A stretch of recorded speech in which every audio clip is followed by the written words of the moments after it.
Hello everyone, good afternoon guys. Ayan, may papakita lang ako sa inyo.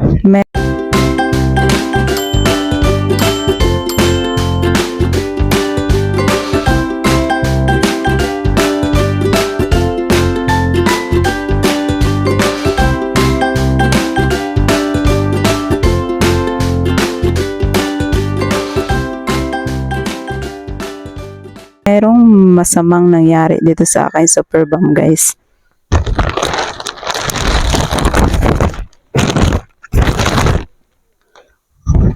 Ayan. Sunburn. Kanina ko palang umaga napansin na nagkaganyan na siya. Ayan, nagka-sunburn sila guys. Kawawa. Ito talaga yung rosette niya oh. Sunog. Tapos yung ibang babies din dyan, meron din yung mga sunog-sunog konti. Kasalanan ko to kasi nilipat ko sila dito dahil yung area na pinaglagyan ko sa kanila ay inayos ko. Hindi ko lang mapakita kasi ang gulo. Inayos ko kaya nilagay ko dito sa aking sampayan at ang kinover ko lang sa kanila ay ito.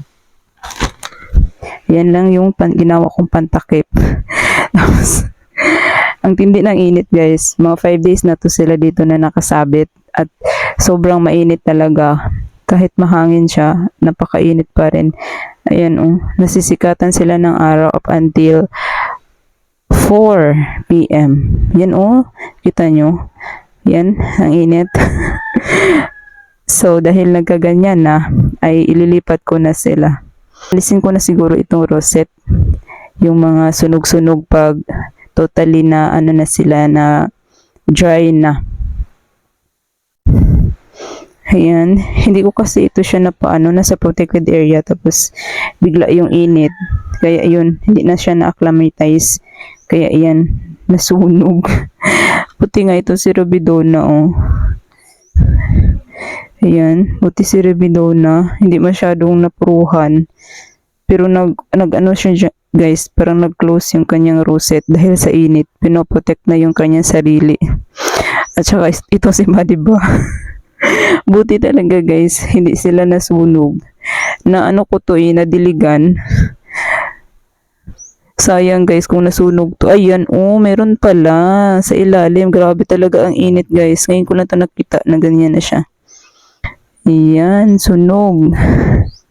Ililipat ko to ngayon ng ibang area. Di bali nang hindi mainitan. Basta wag lang masunog. Ayan. Dito lang talaga na side kasi afternoon sun ang malakas dito sa akin. Morning sun wala ako. Yung afternoon sun kaya dito banda yung sunog sa kanya. Ito naman siya, isa na yun nasa init. Kaya walang baliwala sa kanya yung init.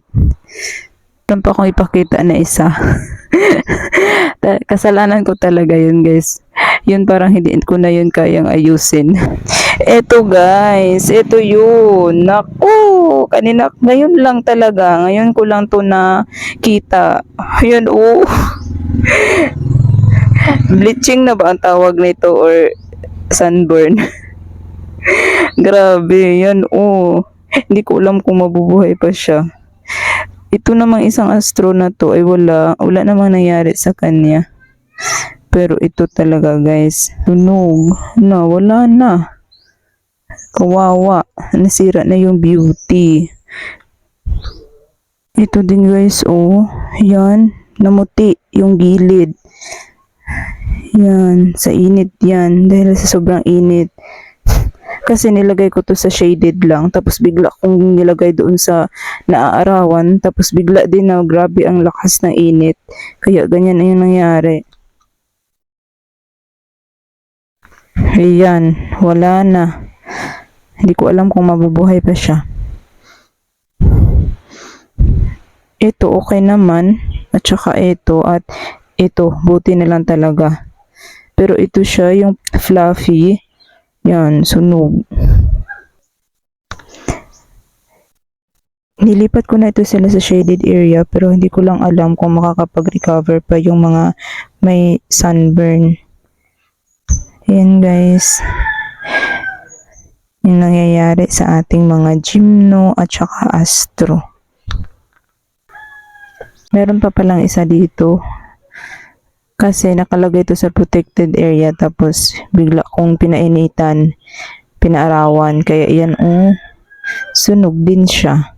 Pero hindi ganoon kalala, di gaya nitong magkatabi kasi sila ni Superbomb natin. Sa inyo itong aking variety guild. Grabe, yung init. Takanang manok. Pinangarap ko yung init tapos Napakaganda na sana niya. biglang wow, grabe, ang tindi. Pag-adjust na siya dito sa aking lugar. Ayan, ang kulay-kulay ng kanyang leaves dyan sa bandang rosette niya. Kaya lang, ayan, lagas. Malapit nang maubos ng manok. Sayang siya, guys. Ang lush nito tingnan, guys. Pinatubigan ko kasi to, tapos nakalimutan kong i-akyat. Pati din yung ating pink opalina, yan, tinikman din ng manok. Yan yung mga leaves na nalagas doon sa ating variegated gilva. At let us look in the positive side, guys. Mapaparami ko to. At mapaparami ko yung aking variegated gilva. Pati din itong aking beltana. Yan, meron din yung tikim. Yan siya, Tagutom siguro ng manok, guys. Pati yung aking ghosty. Hindi rin pinalampas yung ghosty. Itong Mendoza natin ay parang ibon yung tumikim sa... Yan lang, guys. Binahagi ko lang sa inyo yung kung ano na yung nangyayari sa aking plants ngayong tag-init. Thank you all, guys, for watching and see you on my next video. Salamat po sa suporta. Bye-bye!